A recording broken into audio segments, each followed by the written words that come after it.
and after he had been betrayed by Judas in the garden with a kiss, and after Peter had denied the Lord 3 times later, after the Lord had been taken by the priests, and the whole multitude led him unto Pilate. And they began to accuse him, saying, We found this fellow perverting the nation, and forbidding to give tribute to Caesar, saying that he himself is Christ, a king. Later on, after Pilate had heard all these things, he sent Jesus to Herod. And Herod saw Jesus. He was exceedingly glad, for he was desirous to see him for a long season, because he had heard so many good things about him. He then questioned Jesus, and the chief priests and scribes stood and vehemently accused the Lord. And Herod with his men set him at naught, mocked him, and arrayed him in a gorgeous robe, and sent him again to Pilate. Pilate said, I find no fault in this man. And the people cried out, saying, Away with this man, and release us Barabbas. Pilate therefore,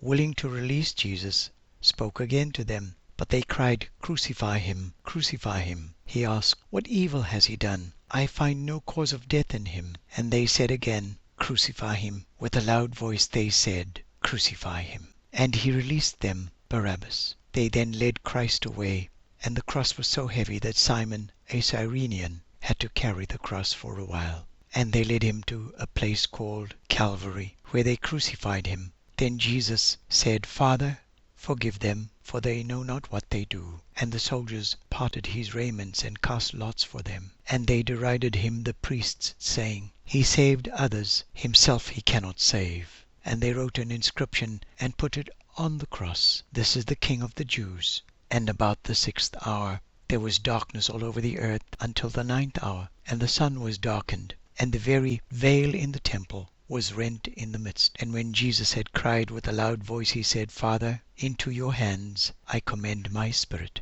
And having said thus, he gave up the ghost. The centurion standing nearby said, Surely this was a righteous man. And behold, a man named Joseph of Arimathea beseeched so that he might take the body and bury it in his own tomb.